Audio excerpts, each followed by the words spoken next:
Assalomu alaykum. Mana yana bir eski mijozimiz uylariga keldik.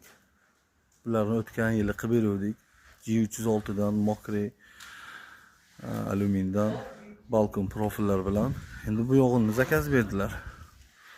Buni ham olib kelib o'rnatib bitirib berdik. Bu ham xuddi shunday balkon profillardan bo'lgan. Zamoqlar original tozasidan qo'yib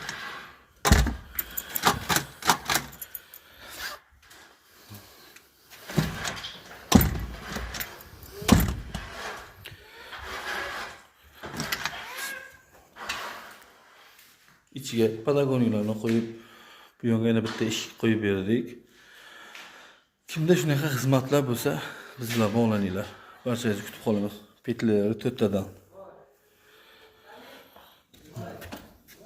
Sizlarga xizmat ko'rsatishdan mamnunmiz.